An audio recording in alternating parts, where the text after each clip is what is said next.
Hello everyone. Today we are filming this beautiful Crotalus Unicolor.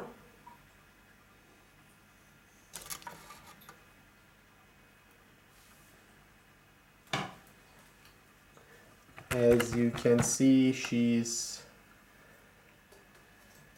a little bit of hungry.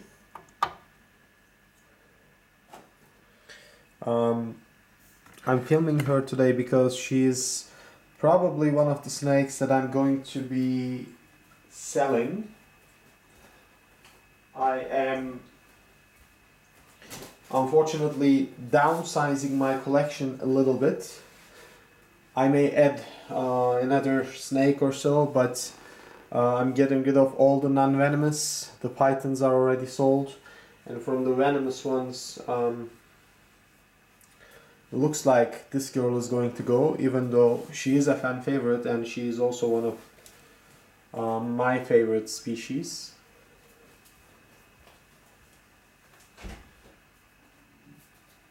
But the reason is this species in Europe is severely inbred, originated probably from a single pair, and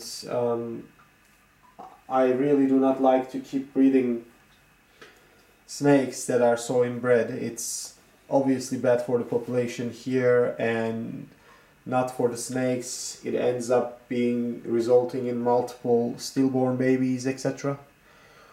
So I don't want to keep something that I will have no chance to breed in the future. I don't have much space, and I'm going to be a father soon, so I need to, think about my priorities, etc. However, she's still with me, and as she's still with me, I would like to film her one more time. As you can see, she's just getting better with age. Her color is beautiful blue, pink, with some markings, but not much really.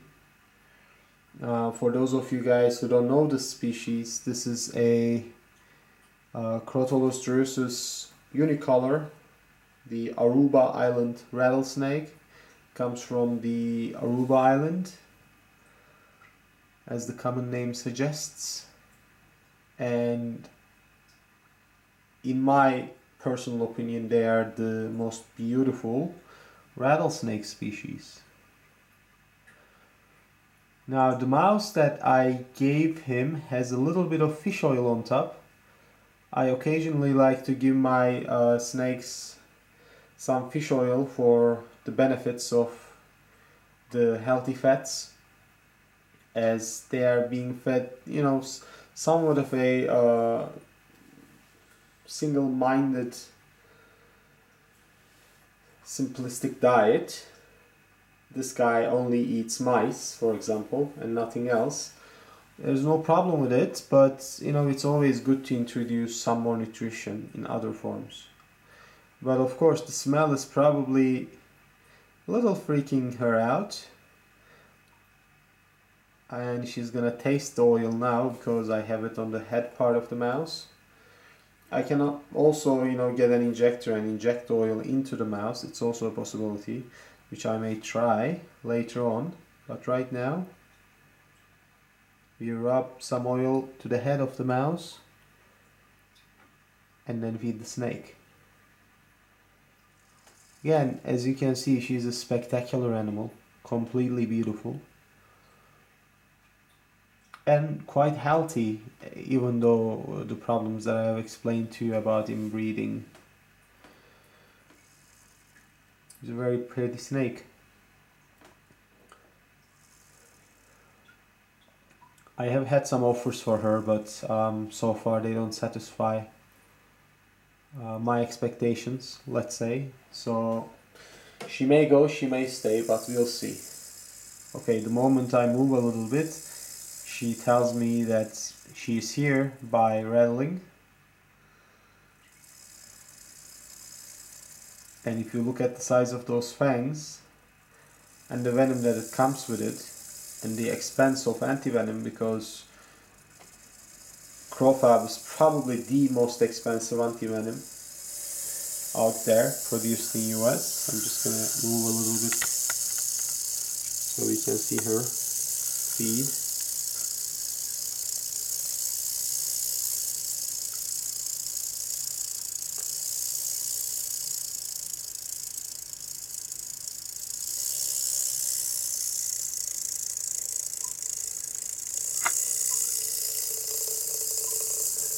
She's rattling and her tail is hitting the...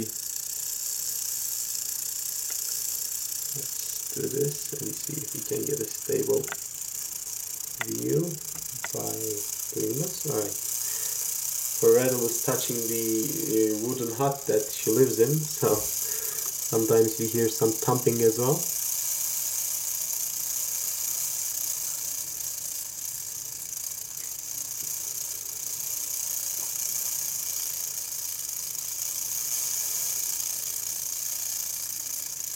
Rattlesnakes are pit vipers.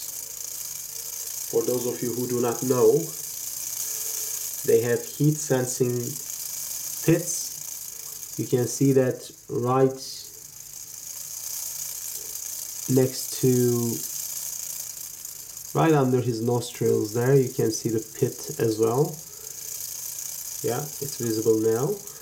And therefore you need to be quite careful around these snakes. Because they can basically sense you, and if you put your hand into the strike distance, you'll probably get bitten, because especially if your hand smells like mouse, and also the heat sensing pits indicate that there's something warm there, which is body temperature, and you'll get an attack. And when you get bitten by these snakes, you get necrosis, you get a lot of swelling, you get hemotoxic activity. It's a mess, really. You know, as long as there's antivenin around, I would always take a neurotoxic bite compared to these, because a neurotoxic bite may kill you faster. But if you get antivenin in time, you'll be perfectly fine in a couple hours, even less. With these guys, unfortunately, once you get bitten, even with antivenin, there will be some tissue damage, there will be some maybe even permanent nerve damage based on the necrosis. So again, not a snake that you want to get bitten by. Unfortunately, these guys are endangered. Their native habitat is prime tourist area, and rattlesnakes are not appreciated when there are foreign tourists walking around, unfortunately. So they get killed very often, and the species is not that healthy anymore.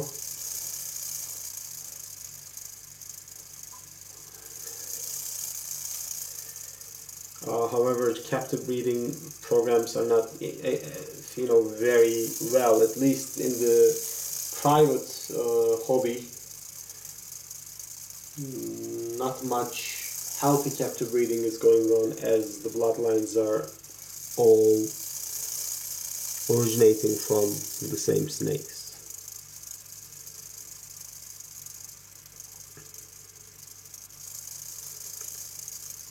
Alright, she's doing well. She's coming towards the end. I will just zoom into her scales. It's a little bit of a low light situation here, but let's see if we can do this. So you see how blue she is, really. I mean, that's an amazing coloration for a rattlesnake.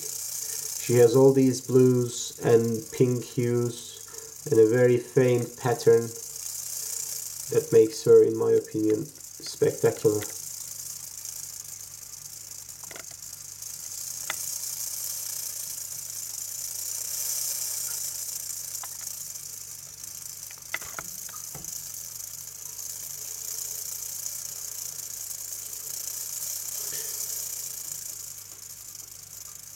Rattlesnakes compared to other viperine species, let's say, are not polycydine weight animals. They are more active, and hence they shouldn't be treated like a gaboon viper, where you know the snake will sit at one end and will not charge you. Rattlesnakes can charge you. It's not just a strike thing with them. Of course, when they are cornered, they get into an S shape.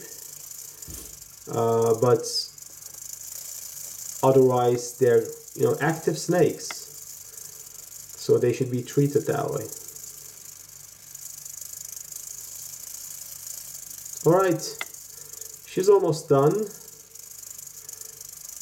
We can get this video to be very long and get some maybe yawning shots from her, but it's just going to be too long until she gets down the entire mouth and starts rearranging her jaws. Hopefully this will not be the last video of her that I can